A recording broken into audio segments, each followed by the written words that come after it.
Hi guys, it's Mrs. Davis. We are working on Beta Bear Academy. We are in Google Docs, Grizzly level. Here we have a doc that I threw together. It's just about pygmy goats.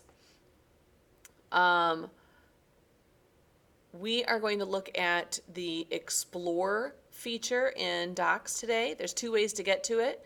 You can either go here to Tools and select Explore, or you can go down here in the bottom right corner, and this is also available in some of the other Google apps in the G Suite.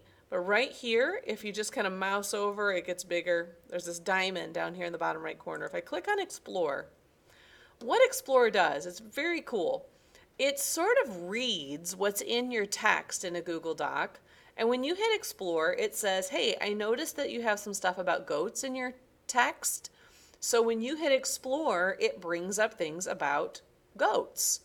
So specifically here it has information about a pygmy goat. Here it has images of goats that are in that class and related searches. Now if I click on any one of these, it'll open a new tab in Chrome and take me to this website right here.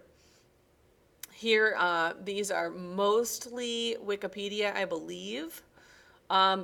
And we can just go into more and more images, more topics, more related searches. Up here, I can be specific. I can say, hey, I really just want to talk about pygmy goats. So I'm going to go ahead and click on pygmy goat. And here for web, here it tells me this is the Wikipedia site. And here are other web results. So this is just like Googling it in another tab, only you've got the information right here. I can go to images. I can also search my own Google Drive if I want to. Now I'm going to go ahead and look at images. All right, so here we have images, and some of these are pygmy goats and some of them are not. I just know what they look like, so I know the difference. But let's say I want to put an image right here into my doc. So let's find a good pygmy goat. That's a good one. It's a cute baby. Everybody likes a baby.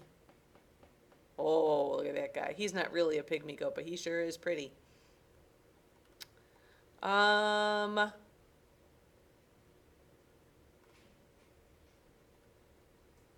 Let's use this little stinker right here. So if I click on this, it automatically inserts this image into my doc. Now, if you look at it, you're like, oh my gosh, it's huge. It pushed everything around. No big deal. We can fix that.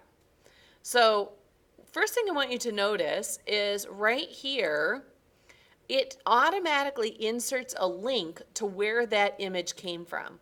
This is important because we want to cite our sources. We want to say, hey, this belongs to someone else.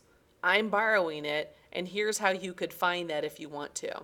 So this needs to stay with your image. If you delete it, you're kind of stealing. And so we don't want to do that. So what I'm going to do, I'm going to go ahead and click on my image, and you can see I get this blue outline with the little handles. And I always use the corner handle so I don't distort the image. I don't want to squish him or stretch him. And I'm just going to make this smaller. That's better. I can make this text smaller because it's awfully big. I'm going to make it 10. And I don't really want it here. I want to move this. So I'm going to move this image down here. I need to go back and get my citation because they didn't come together. So I'm just going to Control X to cut and bring it down here. Control V to paste. Now it went ahead and inserted some extra spaces up here. I'm just going to hit the delete key to bring those up. There we go. So now I've got some choices. If I click on my image, it says I can put this image in line, wrap text, or break text. I want you to see the difference in those. Google Docs is a bit limited in the way that it lets us work with images. I'm going to show you some other ways around that, but for right now, let's keep it simple. If I would like to put this in line, I want you to see what this looks like when I put it in with the text. So if I put this up here, and put it right in here, let's see where my cursor is. It's going to go in there. Because it's inline, what that does is it treats the image as if it was a letter. And so it stretches everything around it and treats it like it's a letter in the line of text. Now, if I say wrap text, it wraps the text around the image, right? I kind of like wrap text, especially if I'm going to put something off to the side like this, and then it wraps the text around it. Now, the other choice is break text. Break text, I'll put this in the center, see the difference here. Break text means it's going to break the text across the top and the bottom of the image. So the image will be in the middle with the text on the top and the bottom, but not on the sides. If you want the text on the side, you have to use wrap text. So I want you to experiment. Go into a Google Doc. I just copied and pasted a little bit of text from Wikipedia. And go to Explore and insert an image and play with inline, wrap text, and break text. All right? And right here it tells us we can look at the margin. This is the space around the picture. So if I've got wrap text, I can say I want a 1/4 inch of space around the picture. Or I want a 1/2 inch of space around the picture. So that changes the margin. If I do 0, it makes it real close.